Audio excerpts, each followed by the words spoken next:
Saya pernah mendengar cerita tentang manusia masuk surga dan neraka. Di antaranya kisah tentang wanita tunasusila pelacur yang masuk surga karena menolong seekor anjing. Kisah seorang yang masuk surga tapi belum pernah sholat dan sujud, orang masuk surga dan neraka karena seekor lalat. Pertanyaan saya, apakah saat ini sudah ada umat Nabi Muhammad atau manusia yang sudah berada di surga neraka? Bukankah manusia akan masuk surga neraka setelah hari kiamat?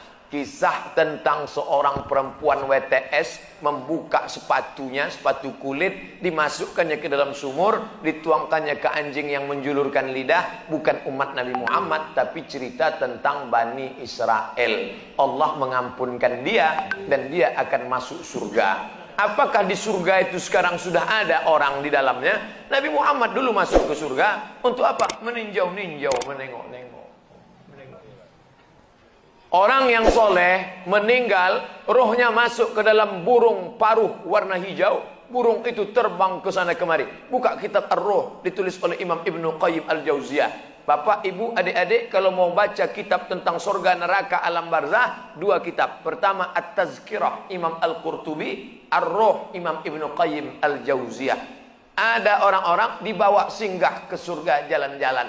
Ini pemukiman, real estate, rumah mewah. Nanti akan ditempati 1 Januari 2018. Tapi sebelum itu orang boleh jalan-jalan, nengok, survei-survei dulu. Makanya orang mati syahid wajahnya senyum. Kenapa orang mati syahid wajah senyum? Karena sebelum nyawanya keluar, malaikat sudah mengepakkan sayapnya. Di situ nampaknya kau akan mati, kau tinggal di lorong blok C nomor 15. Senyum dia. Ini kita sekarang jangankan tempat surga, parkir pun payah. Apa hukumnya jika saya sholat sambil menutup mata agar sholat saya menjadi lebih khusyuk? Apakah ini tak boleh Pak Ustadz? Sebab dulu saya pernah tanya hal ini pada dosen agama, katanya ini tak boleh karena dianggap tak sopan pada Allah. Sementara jika mata saya terbuka, saya sulit untuk khusyuk. Adakah solusi untuk saya Pak Ustadz? Thanks. Ada gambar senyum. Titik 2. Sekarang saya mau menunjukkan beberapa riwayat sahabat Nabi itu sholatnya pejam mata atau buka mata. Jangan jawab. Nabi jadi imam, sahabat di belakang. Ketika sedang sholat, Nabi buka selopnya, sendalnya. Waktu itu Masjid Nabawi pasir. Nabi buka selopnya, semua sahabat yang ada di belakang membuka selop. Kira-kira sahabat di belakang pejam mata atau buka mata? Buka, karena kalau pejam mana dia tahu. Uqtulul aswadaini fi shalah, bunuhlah 2 yang hitam ketika kau sedang sholat. Allahu Akbar. Lewat 2 yang hitam. Apa yang hitam itu? Kalajengking dengan ular. Bunuh. Kira-kira orang sholat bisa ada 2 yang hitam lewat, dia tahu matanya terbuka atau tertutup? Terbuka. Kalau tertutup, tiba-tiba udah tegak anaconda.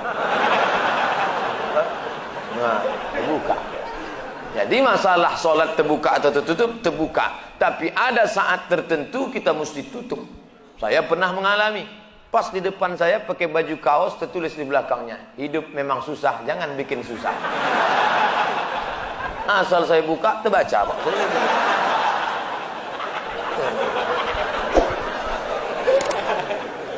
Jangan sholat ke masjid pakai baju bergambar-gambar, bertulis-tulis, pakai baju polos. Gambar. Sudahlah hari Jumat, besok terlambat datang ke tengah, tulis di belakang. Emang masalah buat lo? Kita bukan cerita sah tak sah, tapi efek pengaruhnya terhadap ibadah. Bagaimana pandangan Islam yang baik dalam mencari pendamping hidup seorang istri? 4 orang Pak Ustaz, sifatnya 4. Tungkahul mar'atu li 4, perempuan dinikahi karena 4. Apa yang pertama? 5 liha, karena kaya. Kenapa kau nikahi dia? Gimana lah Pak Ustaz, aku tengok cincinnya 3 biji. Kaya, tak salah. Wali hasabiha, kenapa kau nikahi dia? Keturunan Pak Ustaz, darah biru. Payah kemarin waktu cari donor darah, biru darah. Yang ketiga, wali jamaliha, karena cantiknya. Rambutnya bak mayang terurai, pipinya bak pauh dilayang, alisnya bak semut beriring, bibirnya ba'da 5 merekah. So sweet. Walidiniha, karena agamanya. Fasfar bidzatiddin, pandang karena agamanya. Kau nikahi karena sukunya. Berapa banyak orang melanggar pantangan suku, dipecat dari suku. Kau nikahi dia karena kayanya, hartanya hilang melayang, kau tak suka lagi. Kau nikahi karena bentuk rupa, perempuan bagaikan bunga, kuntum mekar, setelah itu layu, semuanya layu, dia akan berubah. Nikahilah karena agamanya. Ustaz Somad, ya, saya mahasiswa Ustaz dulu, ya. Bisa, saya udah tamat kuliah Pak Ustaz. Mantap. Udah kerja Pak Ustaz. Alhamdulillah. Belum nikah Pak Ustaz. Nauzubillah. Bisa Ustaz carikan yang ada 4-4-nya Pak Ustaz. Kalau ada 4-4-nya ngapain untuk ente? Man talaba akhan bila aibin baqiya bila akhin. Siapa mencari kawan yang tak bercacat, seumur hidup tak akan berkawan. Menikah bukan mencari kesempurnaan, menikah menutupi segala kekurangan. Semenit setelah akad, mulailah kau nampak segala kekurangannya. Kurang cantik, kurang tinggi, kurang putih, kurang mancung, kurang. Maka setelah nikah, kau tutupilah segala kekurangannya. Setelah dapat, inilah dunia akhirat Pak Ustaz. Jangan lagi matamu liar kemana-mana. Kalau laki-laki sudah menikah, nampaknya perempuan cantik di jalan, pulanglah ke rumah. Apa yang ada pada perempuan di jalan itu, ada juga di rumah. Walaupun bentuknya agak lain sedikit. Bagaimana Ustadz menjaga kesehatan begitu jadwal padat? Tadi masuk WA ke sahabat kita, apa kata dia? Kalaulah Ustadz Somad itu made in Jepang, sudah lama rontok. Lalu apa yang Ustadz minum, apa yang Ustadz makan? Semuanya doa jamaah. Cobalah tengok di YouTube, di Twitter, di Facebook, di BBM, doa jamaah. Amin, amin, amin, amin, amin. Semoga Ustadz sehat, semoga Ustadz istiqomah, semoga doa menumpang tuah pada doa, mulut-mulut, tangan-tangan yang soleh. Mudah-mudahan kita bersatu dalam kebaikan insyaallah. Berapa takbir Idul Fitri Pak Ustadz? Berapa hari? Dari mulai tenggelam matahari sore, petang, malam takbir, sampai sore tanggal 13, 10, 11, 12, 13. Allahu Akbar, Allahu Akbar, Allahu Akbar. La ilaha illallah, wallahu akbar. Allahu Akbar walillahil hamd. Sampai jam 2 malam suara tak serak-serak. Begitu ditengok, rupanya flash disk. Janganlah flash disk, orang lah. Ini banyak nanti flash disk ini masuk surga. CD masuk surga, flash disk masuk surga. Dilatihlah anak-anak muda kita. Latih anak-anak muda. Nih, takbir bukan cuma di masjid. Selama 4 hari itu takbir. Anak-anak, ibu-ibu di rumah sambil masak opor, masak rendang, masak gulai kambing. Allahu Akbar, Allahu Akbar. La ilaha illallah. Garamnya kurang.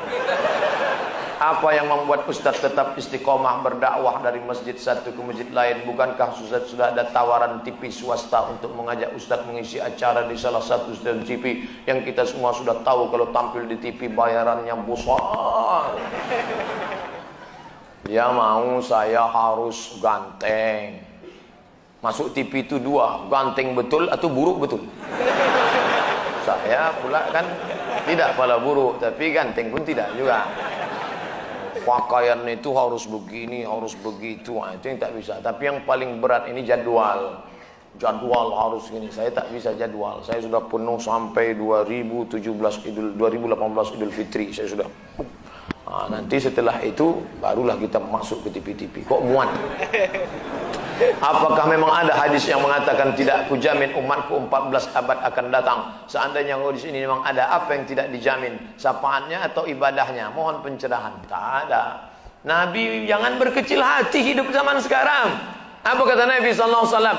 Al ibadatu fil haraji kahijratin ilayya. siapa yang tetap istiqomah beribadah padahal waktu itu banyak fitnah-fitnah, sama macam berhijrah bersama Nabi Muhammad sallallahu alaihi wasallam.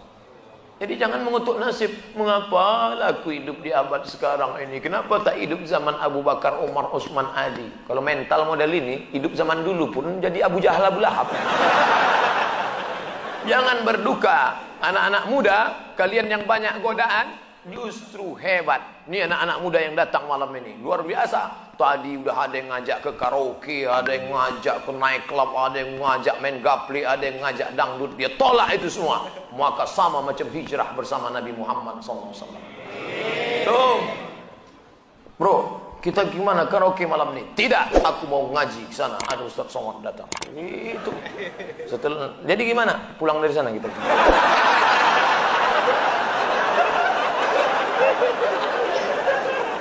Ada suatu hadis yang mengatakan bahwa menikah itu adalah sunnahku. Barang siapa yang tak mengikut sunnahku maka dia bukan umatku. Bagaimana dengan Imam Syafi'i? Karena dalam buku autobiografi Imam Syafi'i mengatakan beliau tak nikah. Imam Syafi'i menikah. Dari mana Ustaz tahu Imam Syafi'i menikah?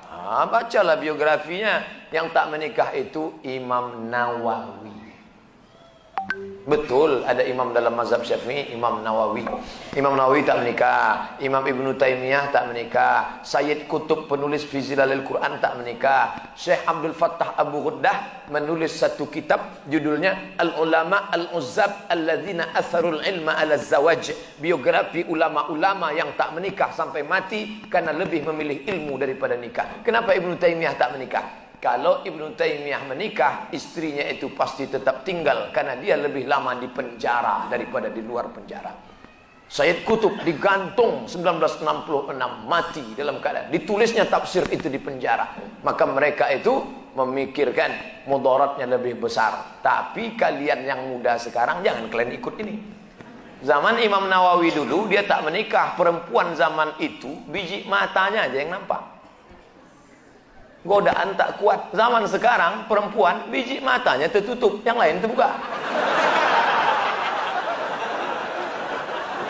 Jangan jadi berubah zaman. Kan aku mau ikut Imam Nawawi aja. Gak bisa, lain.